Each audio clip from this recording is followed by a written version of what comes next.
नमस्कार, आप देख रहे हैं टीएनपी एक्सप्लोर और मैं हूं आपके साथ शालू सिंह। और अब वक्त हो गया है डेली बस का।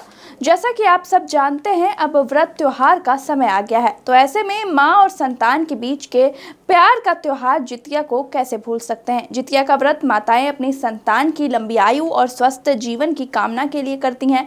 हर साल आश्विन माह के कृष्ण पक्ष की अष्टमी तिथि को जितिया का व्रत रखा जाता है। जितिया को जिउतिया और जीवित पुत्रिका व्रत के नाम से भी जाना जाता है। जितिया का व्रत निर्जला किया जाता है और इसका पारण अगले दिन मुहूर्त में ही किया जाता है। इस दिन माताएं निर्जला उपवास कर भगवान जिमुतवाहन की विधि पूर्वक पूजा करती हैं। जितिया व्रत की तिथि को लेकर लोगों में असमंजस की स्थिति बनी हुई है। तो आइए जानते हैं कि जितिया का व्रत 24 या 25 सितंबर में से किस दिन रखा जाएगा। साथ ही जानेंगे कि जितिया का पारण किस समय किया जाएगा। तो आपको बता दें कि जितिया का व्रत हर साल आश्विन माह के कृष्ण पक्ष की अष्टमी तिथि को रखा जाता है। छठ की पूजा की तरह ही जीवित पुत्रिका के व्रत में भी नहाए खाए खरना परंपरा का पालन करते हैं। उगते और डूबते सूर्य को अर्घ्य देते हैं। ये व्रत मुख्य रूप से बिहार, झारखंड और उत्तर प्रदेश के कुछ क्षेत्रों में ही रखा जाता है। माताएं अपनी संतान के लिए निर्जला व्रत रखती हैं और भगवान जिमुतवाहन की विधि विधान से पूजा करती हैं। तो आपको बता दें कि पंचांग के अनुसार आश्विन माह के कृष्ण पक्ष की अष्टमी तिथि यानी कि 24 सितंबर 2024 को दोपहर 12:38 पर शुरू होगी और समाप्ति 25 सितंबर 2024 को दोपहर 12:10 पर होगी। जितिया व्रत 25 सितंबर 2024 को किया जाएगा और व्रत की पूजा शाम 4:43 पर शाम में 6:14 तक किया जाएगा।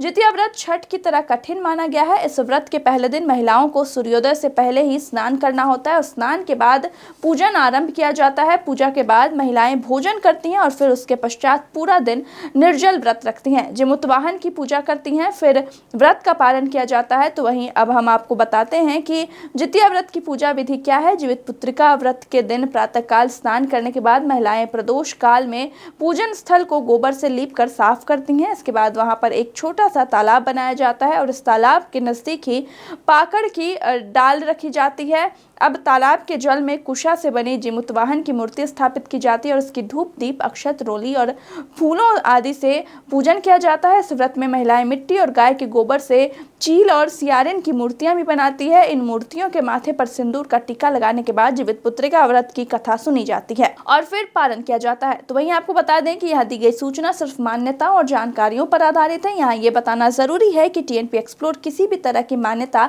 जानकारी की पुष्टि नहीं करता है। किसी भी जानकारी या मान्यता को अमल में लाने से पहले संबंधित विशेषज्ञों से सलाह जरूर लें। और आपको कैसा लगा ये वीडियो हमें कमेंट करके जरूर बताएं और बाकी कैसे और खबरों के लिए देखते रहें टीएनपी एक्सप्लोर।